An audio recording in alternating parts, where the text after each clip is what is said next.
Hey guys, hope you're all doing well. So, next week we will be meeting in Reykjavik to start our Iceland in Winter Tour. Can't wait. Beautiful country. The photographic potential is just incredible. So, what I've done is I'm going to create that WhatsApp group from the email that I sent later today or tomorrow. And then after this video, if there's any questions that I can help with, please pop it on there, because if you have the question, there's a very good chance someone else might have it as well. So what I've done is, for the summer tour a couple of months ago, I recorded a video with a breakdown. Now, I'm going to use a lot of that because it's very similar. One or two small changes from this video that I'm going to inject into here now. Number one is the itinerary.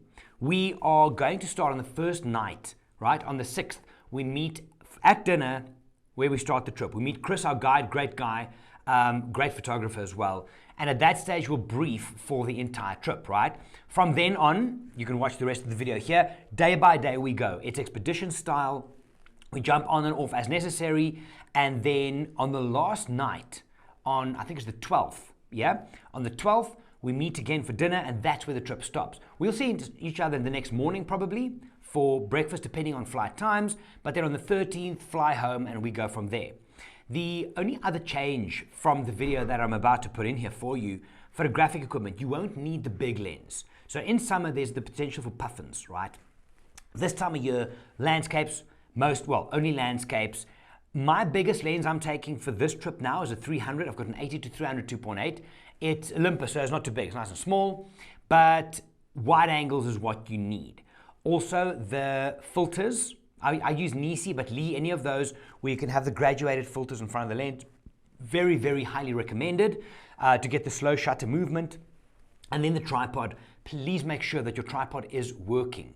The chances of us going out in the evening to photograph northern lights here, there could be very strong wind. I remember last time when we did the northern lights, the strong wind, literally, my tripod was on its lowest setting and it almost blew it over. So if you have a sturdy tripod that you can even hang something at the bottom from, that'll help. Now, hopefully we don't get any wind now that I've said that. But please make sure the tripod is working and gelled and everything. We've had one or two misfires on tripod where the bracket stopped working or the plate gets stuck or something. So please make sure that's working before you get on the plane. And then the only other thing is, with regards to Lightroom, and also if you're using it Nik and Topaz, please make sure, and you can do this at the hotel in Reykjavik as well, but please make sure that you have the latest versions of Lightroom, Photoshop, Nik and Topaz. Depending on a lot of the timing of how we drive and stuff, we do some of the stuff on the bus. Otherwise, in the evenings waiting for the Northern Lights, we do a little bit of Lightroom and stuff. And you're going to want some of the newer features if you haven't updated yet. Specifically the masks in Lightroom, the new version, amazing. So what I'm going to do now, I'm just going to quickly inject the video with all the packing and logistics details. Like I said, this is for the summer tour, but everything holds, and then I'll see you just after this. Okay, so on your arrival in Reykjavik, the easiest way to get from the airport to your hotel is with the fly bus. Now, what I'll do is I will send a link to the booking page where you can book your bus in advance, or you can do it on arrival. It's about $28 for the bus, which takes you from the airport to the hotel. Now, how they work is the bus doesn't run on a scheduled time as such. It's linked to every incoming flight. So there's always a bus that takes you to city center with the hotels. Depending on the day and depending on the logistics, sometimes the bus will drop you from the airport directly at your hotel. Other times it'll go to the bus terminal where you might hop in a smaller bus or a minivan, and that would take you to the hotel. That they decide on the day, but all included in your price. On the last day, when you finish, for most of you on the 22nd, you can book the fly bus through the hotel where you're staying. You can do it online, and it just works in reverse. They take you from the hotel, maybe to the terminal first. It's a very easy process, and then to the airport or directly to the airport. You can also, on the fly bus link, which I will share with you guys, you can also book a vehicle, like a private transfer vehicle. Very simple process, and yeah, I've never had an issue with it before. So I would recommend you guys check out the link, book your transfer ahead of time so you've got that security. And they will also, if your flight is delayed, because they know on which flight you are once you've booked, they will wait for you so they don't leave you. So Flybus, I will share the link, and we can go from there. Right, next up.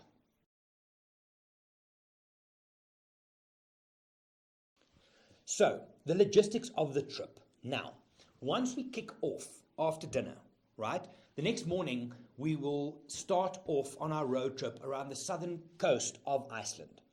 The one thing to keep in mind here, and this is with anything, Svalbard, Iceland, Alaska, Greenland, all of those places, this is expedition based. This is a little bit more structured in that we know we are staying over at Harley or at Vic on whatever evenings, but day by day, we need to be flexible. We might think, ooh, sunrise is going to be amazing. Sunrise is about 1:30 in the morning, but we can decide, let's go do that. We'll delay our departure in the morning. So what I will do, Mike and Chris, we will update you in real time every day as to changes that might come up. The accommodation, obviously, for us is booked all the way. So if you look at a map of Iceland, we start in the bottom right-hand corner. We hug the coast all the way around, and then we cut up to the highland and then make a circle back to Reykjavik.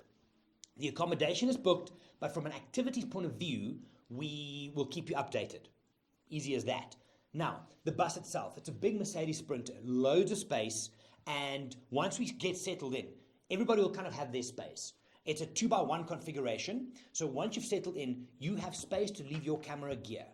Like if you want to put your bag there and only grab a certain camera when we get out to photograph, that's cool. There's also overhead compartment, which works really well for tripods and smaller bags and such.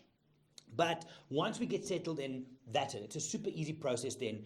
You don't have to keep on unloading and loading. You can grab what you want and off we go. There has been a few questions, can Mike and myself help with gear? Absolutely.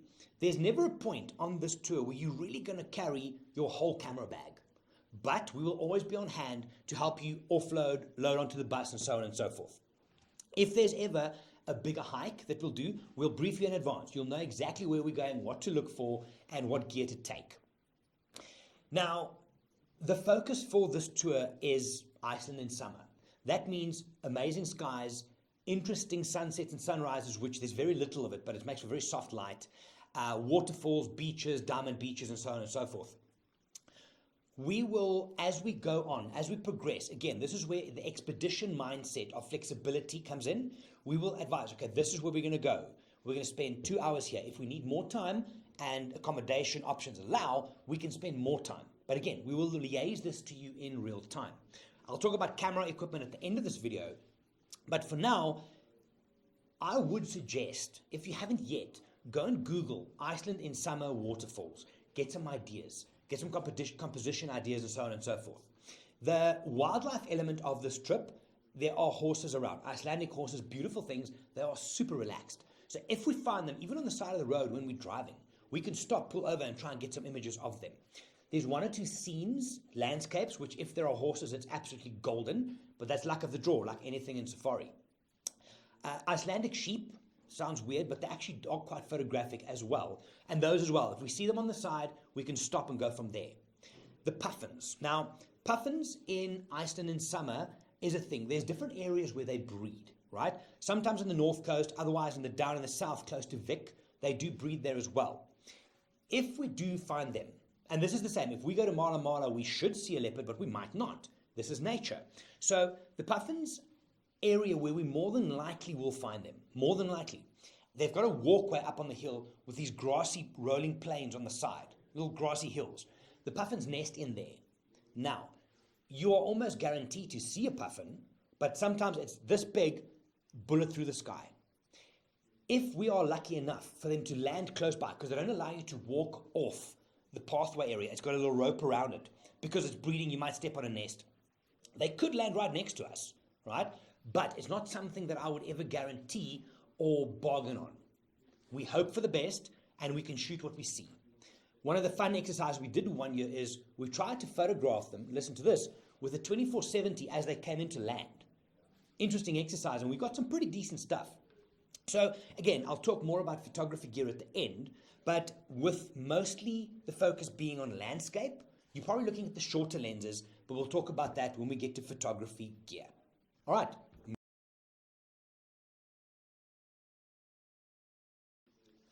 Okay, packing list. Now, most of you, all of you, would have received an email from us that looks like this. This is a run through of the itinerary, the packing list, and so on and so forth. I've put together another packing list, which I'm going to start sharing on WhatsApp with you guys. It breaks it down into different sections. So, for example, layers. This is golden from a packing point of view. Waterproof jacket and waterproof pants. I looked ahead at the weather. We might get some rain. It's a very good chance. So you need some kind of waterproof jacket. And also you get the very tiny, well, you can roll them up to a small ball, the waterproof pants, just in case. If you have expedition pants or anything like that that is splash proof, that should work.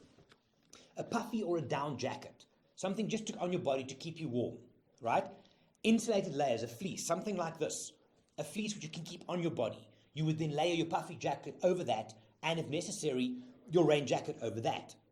Base layers goes without saying. Something simple like a black base layer that sits tight on the body. And then if you need like long johns or base layers for your legs as well. I often only use denim to walk around in, but I have expeditions pants as well. The biggest thing is just be aware of the moisture of the rain side of it. Last year's trip, I think we only had 2 days of a little bit of rain, but prep for it, rather be prepared. Other clothing, a winter hat, obviously beanies, gloves, backup gloves, smart socks, woolen socks, they say smart wool socks, a scarf or a buff, and then waterproof boots. Now, I've had quite a few questions about the boots as well. Yes, you need your own hiking boot, which is water resistant. Okay, if you're comfortable with some of your other sneakers or something getting wet, that's fine. But I normally take hiking boots, which is every day's wear. The boots that we've asked you for your sizes is basically Wellingtons. It comes up to the knee. There are a couple of the shooting locations. Vic's Beach is one of them. It's a black beach with these monoliths, these big pillars, spires coming out of the ocean. Wonderful photography, but you might have to get quite close to where the water on the beach comes in. Those boots do help you to go through that. There might be one or two other places as well, going to a waterfall, where you're walking through like wet and moist tundra, which is deeper than ankle height, that you might use those boots for. Now, those boots are always on the vehicle in the back. You can decide at the spot where we get out, do you want them? Chris, myself, and Mike will again guide you accordingly. We'll go check it out, and then we can go from there. So the boots is for the Wellingtons that we have on site for you in the bus, but still, own comfortable, waterproof, splash-proof hiking boots, definitely a must. Okay, some accessories that you might want to look at packing. A reusable water bottle. So I normally travel with this, right? It's a 1 liter hydro flask, keeps warms warm and colds cold. I normally fill that up in the morning and keep it with me on the bus, just for water. We do stop every once in a while to the destinations at little stores on the side or a petrol station, and you can fill up on snacks and water and stuff. But I always make sure just to have a water bottle with me. For those of you that want to have coffee all the time, I might do this. A reusable coffee mug could be cool, like just a little thermos. Sunglasses, definitely. A backpack. Now, the backpack normally gets put in because of people going on long hikes. I take a small backpack that I can if we do a bigger hike, not lightly, that I can stick things in. But if your camera bag is suitable and you're happy for that, 100%. A sleeping mask. This is an interesting one. So it's like the mask you get on airplanes. Remember, we're going to midnight sun. The sun sets, I think, between 11:30 and 12 and comes up again at like 1:30, so it's never really dark. So for the evenings, pack one of those travel masks just in case. Most of the places we stay at, I'm just trying to think, all of them have pretty good blinds and stuff, but there's still light that comes through. So the summer mask does help.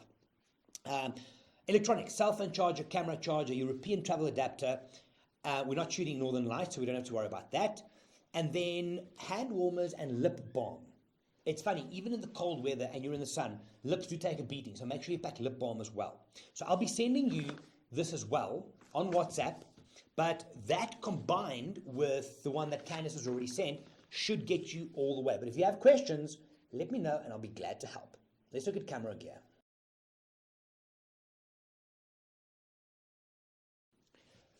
Okay, so camera gear. With this focus for this trip being on landscapes, you need a tripod. Let's start there.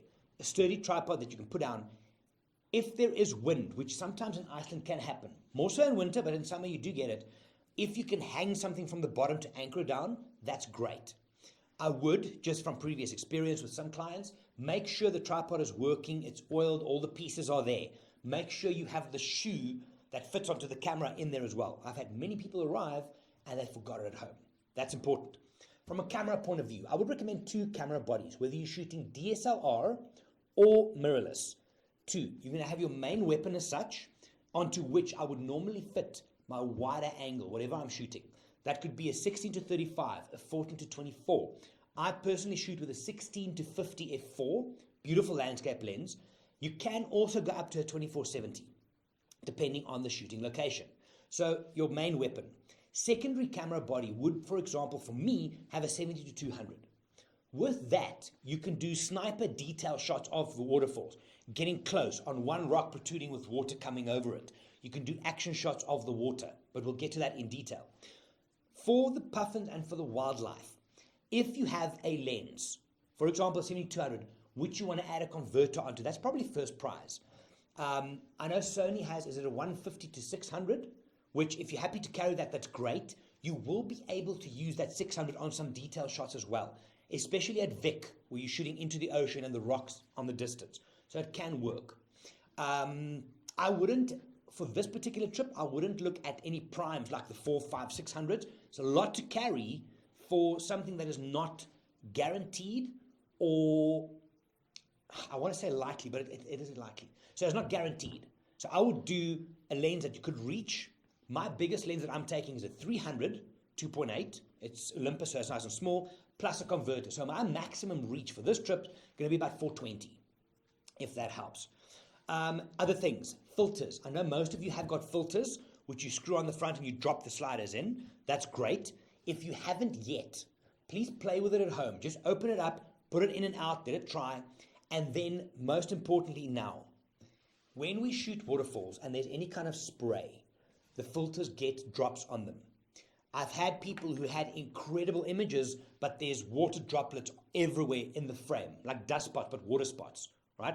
Make sure that you have a microfiber cloth with which you can wipe your lens and the filters. Zeiss makes very nice little packets. It's a moist cloth that you can use to wash off. I would recommend doing it before every time we get out the vehicle, because those dots do add up. In the evenings, make sure that you clean all the filters and stuff as well. You don't want to get that hero shot and then there's dots everywhere. It takes a lot of cleaning up, More than that, photography-wise, make sure that your laptop has Lightroom and Photoshop installed and updated as well. Make sure it's the latest stuff. If you are using Nik or Topaz, again, make sure you've got the latest versions. We will have time, mostly in the evenings, to go through some images, do some Lightroom and Photoshop and such, but make sure that you've got the latest version. I have never personally used a rain jacket, one of those, I know Lower Pro makes the rain jacket that sits over the camera. I've never used that. Personally, cameras are waterproof, so I'm not too worried about it, but be aware of the front of your lens and the filters. So any cleaning material that you need, a spray, a microfiber cloth, very, very important. Okay, next up.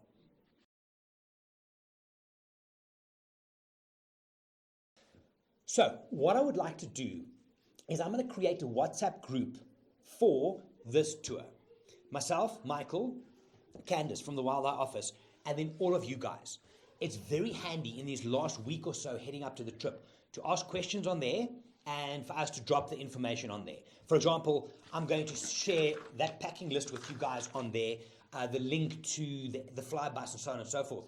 It's also very handy if there are any changes on the trip and we're in a hotel at different rooms. Hey, what time is dinner? Hey, we're going to leave at 7, not at 6. I'll pop it on that WhatsApp group as well.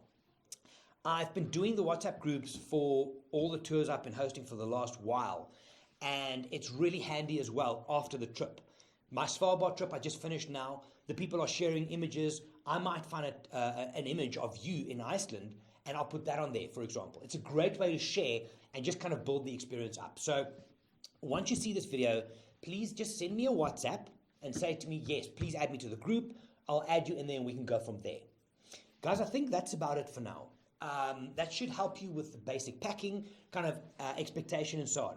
Once again, I think the most important thing with this is the expedition mindset. It's going to a place where you can almost, and you'll see what I mean when we drive, you can almost stop at any given time, get off the vehicle and get amazing shots. That's what this place is. It is beautiful. And we will. I have stopped the car sometimes and said, whoa, whoa, whoa, this road going through the kind of lava volcanic rocks looks great, let's shoot that. So flexibility is key.